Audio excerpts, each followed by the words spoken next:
दोस्तों जैसा कि हम आपको बताए थे सेट 3 में कि जिस तरह से हमारा सेट 4 है इन्वायरमेंटल स्टडीज का बीएससी 2 सेमेस्टर 4 का, उसमें हम लोग सिर्फ अभ्यारण्य के बारे में, उद्यानों के बारे में, ठीक है, रिजर्व के बारे में समझेंगे। तो वही सारे क्वेश्चन यहाँ पर हम लिख के ले आए। इसमें जो पहला क्वेश्चन हमारा वो है, भारत का पहला राष्ट्रीय उद्यान कौन सा है? भारत का जो पहला राष्ट्रीय उद्यान है वो कौन सा है? ठीक है, मोस्ट इंपोर्टेंट क्वेश्चन। सबसे पहला जो हमारा भारत का राष्ट्रीय उद्यान था वो था कार्बेट राष्ट्रीय उद्यान। ठीक है, कार्बेट राष्ट्रीय उद्यान सबसे पहला भारत का राष्ट्रीय उद्यान यही था। अगर चैनल पर आप लोग नए हैं तो आप लोग चैनल को सब्सक्राइब कर लीजिए। वीडियो पसंद आए तो वीडियो पर लाइक करके अपने दोस्तों में इसको शेयर भी करना है। सिर्फ ये जो वीडियो अभी आप लोग देख रहे हैं सिर्फ आपके लिए नहीं है, बल्कि जो जिनका एग्जाम 18 तारीख को था उनका एग्जाम अभी पोस्टपोन हो गया है, तो वो लोग भी इसको बाद में देख सकते हैं। इसके लिए आप लोग उसके पास भी इस वीडियो को शेयर कीजिए ताकि उनका भी भला हो सके, वो लोग भी तैयारी करके जा सके। दूसरा क्वेश्चन हम लोग देख लेते हैं। दूसरा क्वेश्चन है कि कार्बेट राष्ट्रीय उद्यान किस राज्य में स्थित है? जो कार्बेट राष्ट्रीय उद्यान है वो किस राज्य में स्थित है? उत्तर प्रदेश में, उत्तराखंड में, हिमाचल प्रदेश में या फिर राजस्थान में? कहाँ पर स्थित है? ये आपका उत्तराखंड में स्थित है। बी आपका करेक्ट आंसर होगा, उत्तराखंड। ठीक है, उत्तराखंड में जो कार्बेट राष्ट्रीय उद्यान है वो स्थित है। 40 क्वेश्चन को हम लोग यहाँ पर देखने वाले हैं। मोस्ट इंपोर्टेंट सारा ही रहने वाला है, क्योंकि अगर 40 क्वेश्चन का आप लोग देख लेते हैं तो कम से कम 5-6 क्वेश्चन यहाँ से भी मिल जाएगा आपको। नेक्स्ट क्वेश्चन हमारा है कि भारत में राष्ट्रीय उद्यान घोषित करने का कानूनी आधार किस अधिनियम में? भारत में जो राष्ट्रीय उद्यान घोषित करना है इसके बारे में कानून का जो आधार है वो किस अधिनियम में दिया गया है? पर्यावरण संरक्षण अधिनियम 1986 में दिया गया है, वन संरक्षण अधिनियम 1980 में, वन्य जीव संरक्षण अधिनियम 1972 या फिर जैव विविधता अधिनियम 2002 में? किसके द्वारा इसको दिया गया? तो 1972 में दिया गया, वन्य संरक्षण अधिनियम 1972 में। ठीक है, वन संरक्षण अधिनियम 1972 में दिया गया है। नेक्स्ट क्वेश्चन हमारा है कि वन्य जीव अभ्यारण्य और राष्ट्रीय उद्यान में मुख्य अंतर क्या है? वन्य जीव अभ्यारण्य क्या होता है, राष्ट्रीय उद्यान क्या होता है? इसमें अंतर क्या है? क्षेत्रफल का अंतर है, मानव गतिविधियों की अनुमति है, जलवायु या फिर ऊंचाई है? किसके लिए इसको दोनों दोनों चीजें अलग अलग हो जाती है? वन्य अभ्यारण्य क्या होता है, राष्ट्रीय उद्यान क्या होता है? इसको अलग कौन करता है? तो मानव गतिविधियों की अनुमति करता है। एक में मानव की अनुमति है, इसको अलग करता है। नेक्स्ट क्वेश्चन हमारा है कि भारत में सबसे अधिक राष्ट्रीय उद्यान किस राज्य में? भारत में सबसे ज्यादा राष्ट्रीय उद्यान किस राज्य में स्थित है? राजस्थान में है, मध्य प्रदेश में है, कर्नाटक में या फिर असम में? सबसे ज्यादा राष्ट्रीय उद्यान है वो है आपको मिलेंगे मध्य प्रदेश में। कहां पर? तो मध्य प्रदेश में, एमपी में। छठा नंबर क्वेश्चन हमारा कि काजीरंगा राष्ट्रीय उद्यान किस जानवर के लिए प्रसिद्ध है? ये जो काजीरंगा राष्ट्रीय उद्यान वो किस जानवर के लिए प्रसिद्ध है? तो ये आपको पता होगा कि एक सिंह वाला गेंडा के लिए प्रसिद्ध है। ठीक है, करेक्ट आंसर आपका हो जाएगा बी। नेक्स्ट क्वेश्चन देख लेते हैं। नेक्स्ट क्वेश्चन हमारा कि गिर राष्ट्रीय उद्यान किस प्रजाति के संरक्षण के लिए जाना जाता है? जो गिर राष्ट्रीय उद्यान है वो किस प्रजाति के संरक्षण के लिए जाना जाता है? ठीक है, तो इसको आप कमेंट में बताइए। आसान क्वेश्चन है ये भी। ठीक है, कमेंट में आप बता दीजिए। 8वां नंबर क्वेश्चन है कि सुंदरवन राष्ट्रीय उद्यान किस राज्य में स्थित है? सुंदरवन राष्ट्रीय उद्यान किस राज्य में स्थित है? आपको यहीं से पता चल जा रहा है कि सुंदरवन के बारे में बात किया जा रहा है, तो कौन से राज्य में हो सकता है? पश्चिम बंगाल में हो जाएगा। ठीक है, 9वां नंबर क्वेश्चन है कि भारत में टाइगर रिजर्व की अवधारणा किस योजना से जुड़ी है? भारत में जो टाइगर रिजर्व की अवधारणा है वो किस योजना से जुड़ा हुआ है? ठीक है, तो पहला आपका ऑप्शन है project elephant, project tiger, green India mission या फिर नमामि गंगे। आपको पढ़ने से ही पता चल जाएगा किससे जुड़ा हुआ है, किस योजना से जुड़ा हुआ है। तो ये आपका हो जाएगा प्रोजेक्ट टाइगर। सही आंसर क्या हो जाएगा आपका? बी, प्रोजेक्ट टाइगर से। नेक्स्ट क्वेश्चन हमारा है कि प्रोजेक्ट टाइगर की शुरुआत किस वर्ष हुई थी? जो प्रोजेक्ट टाइगर का शुरुआत किया गया था वो किस वर्ष हुआ था? ऑप्शन है आपका 1969 में, 1973 में, 1980 में या फिर 1986 में? किस वर्ष प्रोजेक्ट टाइगर की शुरुआत किया गया था? ये किया गया था 1973 में। ठीक है, 1973 में प्रोजेक्ट टाइगर का शुरुआत किया गया था। नेक्स्ट क्वेश्चन हमारा है कि भारत का पहला टाइगर रिजर्व कौन सा था? भारत का जो पहला टाइगर रिजर्व वो कौन सा था? कान्हा था, सुंदरवन था, जिम कार्बेट था या फिर बांधवगढ़ था? कौन सा? बांधवगढ़ था। कौन सा भारत का पहला टाइगर रिजर्व बना था? ये आपका हो जाएगा जिम कार्बेट। ठीक है, क्योंकि सबसे पुराना यही रिजर्व है, तो सबसे यही आपका आंसर हो जाएगा करेक्ट। नेक्स्ट क्वेश्चन हमारा है कि बायोस्फीयर रिजर्व की अवधारणा किस संगठन द्वारा दी गई? जो बायोस्फीयर रिजर्व की अवधारणा है वो किस संगठन के द्वारा दिया गया है? यूएनईपी के द्वारा दिया गया, एफएओ के द्वारा दिया गया या फिर यूनेस्को के दिया गया या फिर आईयूसीएन के द्वारा दिया गया? तो ये आपका यूनेस्को के द्वारा दिया गया है। यूनेस्को के द्वारा बायोस्फीयर रिजर्व की अवधारणा दी गई है। ठीक है, नेक्स्ट क्वेश्चन हम लोग देख लेते हैं। नेक्स्ट क्वेश्चन पूछा जा रहा है कि भारत में पहला बायोस्फीयर रिजर्व कौन सा था? भारत में जो पहला बायोस्फीयर रिजर्व है वो कौन सा था? नीलगिरी है, नंदा देवी है, सुंदरवन है या फिर आपका मन्नार की खाड़ी? कौन सा भारत का पहला बायोस्फीयर रिजर्व है? यहीं पर आपको आंसर देखने को मिल जाएगा। चौथा आंसर आपको देखने का भी जरूरत नहीं है। ठीक है, ये सबसे पहला आपका हो जाएगा नीलगिरी। नीलगिरी। ठीक है, करेक्ट आंसर आपका क्या हो जाएगा? नीलगिरी। ये आपका करेक्ट आंसर हो जाएगा। भारत में पहला बायोस्फीयर रिजर्व यही था, नीलगिरी। नेक्स्ट क्वेश्चन हम लोग समझ लेते हैं। कहा जा रहा है कि नीलगिरी बायोस्फीयर रिजर्व किन राज्यों में फैला है? कौन कौन से राज्यों में जो नीलगिरी बायोस्फीयर रिजर्व है वो किन किन राज्यों में फैला हुआ है? तो तमिलनाडु और केरल में फैला है, केरल या फिर कर्नाटक में फैला है, तमिलनाडु और कर्नाटक केरल में फैला है, या फिर आंध्र प्रदेश तमिलनाडु में फैला है? तो ये फैला है तमिलनाडु, कर्नाटक और केरल में, 3 जगह पर ये फैला हुआ है। जो नीलगिरी बायोस्फीयर है वो तमिलनाडु में है, कर्नाटक में और केरल में फैला हुआ है। नेक्स्ट क्वेश्चन हम लोग देख लेते हैं। जो 15 नंबर क्वेश्चन है कि कोर, बफर और ट्रांजिशन जोन किससे संबंधित है? जो कोर है, बफर और ट्रांजिशन जोन है वो किससे संबंधित है? राष्ट्रीय उद्यान से है, वन प्रबंधन से है, बायोस्फीयर रिजर्व से, या फिर वन अधिनियम से? ये आपका हो जाएगा बायोस्फीयर रिजर्व से। ठीक है, जो कोर है या फिर बफर ट्रांजिशन जोन है वो बायोस्फीयर रिजर्व से संबंधित है। नेक्स्ट क्वेश्चन हम लोग देख लेते हैं। 16 नंबर क्वेश्चन है, प्रोजेक्ट एलिफेंट की शुरुआत किस वर्ष हुई थी? जो प्रोजेक्ट एलिफेंट है वो किस वर्ष शुरू किया था? 1992 में इसको शुरुआत किया गया था। ठीक है, 1992 में। सी आपका करेक्ट आंसर हो जाएगा, 1992। 17 नंबर क्वेश्चन है कि भारत में सबसे बड़ा राष्ट्रीय उद्यान कौन सा है? भारत में सबसे बड़ा राष्ट्रीय उद्यान कौन सा है? हेमिस है, कान्हा है, सुंदरवन है, या फिर रणथंभौर है? भारत का सबसे बड़ा राष्ट्रीय उद्यान के बारे में पूछा जा रहा है। सबसे बड़ा राष्ट्रीय उद्यान जो हमारा हेमिस ही है। ठीक है, तो ये आपका करेक्ट आंसर हो जाएगा, हेमिस भारत का सबसे बड़ा राष्ट्रीय उद्यान है। 18 नंबर क्वेश्चन है कि हेमिस राष्ट्रीय उद्यान किस राज्य में या फिर किस केंद्र शासित प्रदेश में है? अगर राज्य पूछा जाता है या फिर केंद्र शासित पूछा जाता है, दोनों पूछ दिया यहाँ पर ताकि आप अच्छे से समझ सकें। जो हेमिस राष्ट्रीय उद्यान है वो कहाँ पर स्थित है? तो ये आपका लद्दाख में। ठीक है, ऑप्शन को आप देख सकते हो। आपका पहला जो ऑप्शन है वो है हिमाचल प्रदेश, उत्तराखंड, जम्मू कश्मीर और लद्दाख। सही आंसर आपका हो जाएगा डी, लद्दाख। ठीक है, हेमिस कहाँ पर? तो लद्दाख में। 19 नंबर क्वेश्चन कि भारत में वन्यजीव सप्ताह कब मनाया जाता है? भारत में वन्यजीव सप्ताह कब मनाया जाता है? 1 से 7 जून तक, 2 से 8 अक्टूबर तक, या फिर 5 से 11 सितंबर, या फिर 22 से 25 मई तक? कब मनाया जाता है? ये मनाया जाता है 2 से 8 अक्टूबर तक। भारत में जो वन्यजीव सप्ताह है वो कब मनाया जाता है? 2 से 8 अक्टूबर तक मनाया जाता है। ठीक है, करेक्ट आंसर आपका हो जाएगा बी, बी आपका करेक्ट आंसर हो जाएगा। नेक्स्ट क्वेश्चन देख लेते हैं। 20 नंबर पर लिखा जा रहा है, पूछा जा रहा है कि प्रोजेक्ट टाइगर का प्रशासनिक नियंत्रण किस मंत्रालय के पास है? जो प्रोजेक्ट टाइगर है उसका प्रशासनिक नियंत्रण किसके पास? कौन उसका देखरेख करता है? किसके पास उसकी शक्तियां हैं?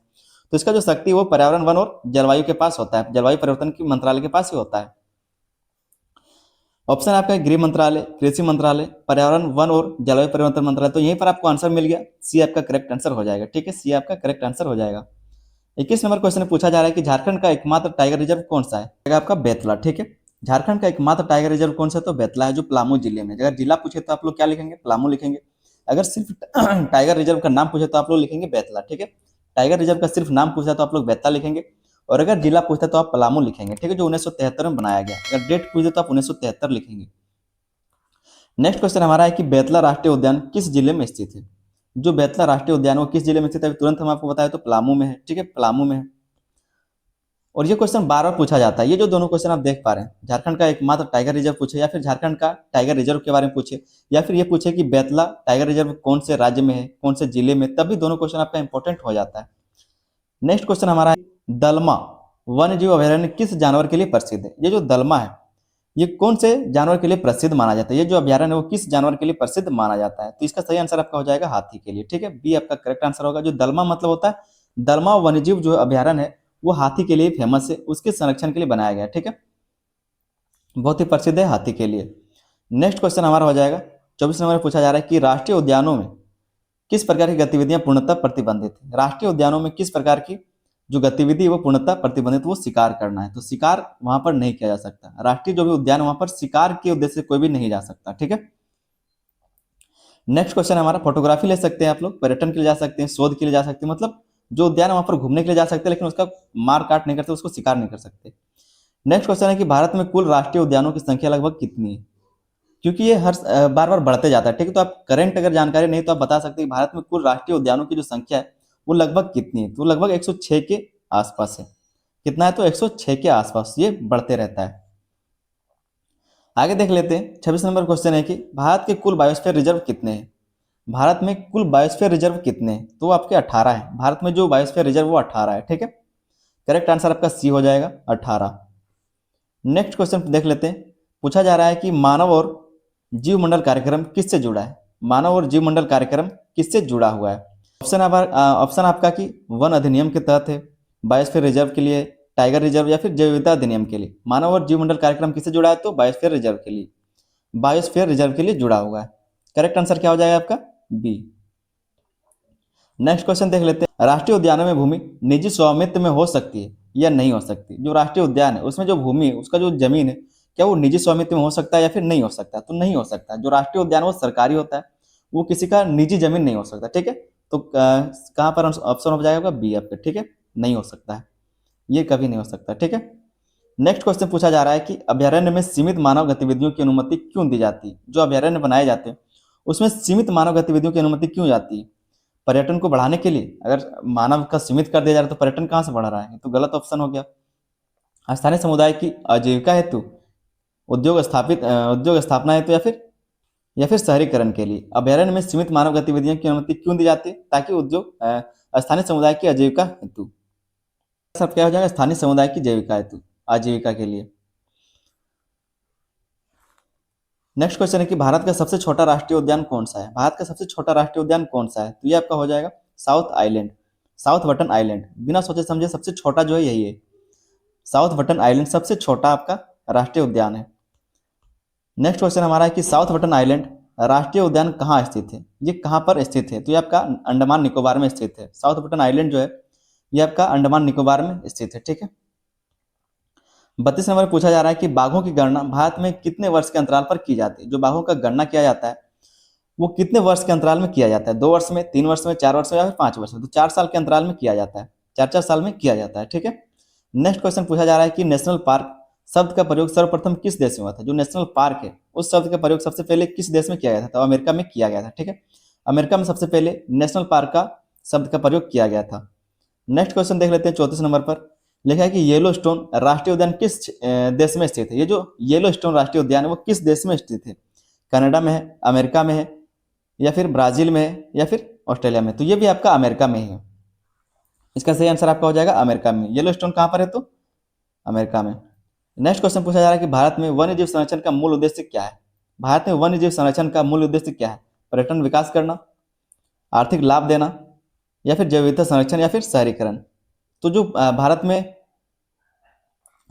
जो वन्य संरक्षण मूल उद्देश्य, भारत में जो वन्य संरक्षण किया जा रहा है उसका मूल उद्देश्य क्या है? तो जैव विविधता को संरक्षण करना। जो भी जैव विविधता है, जीवों में जो विविधता है उसको संरक्षण करना। करेक्ट आंसर क्या हो जाएगा आपका? सी।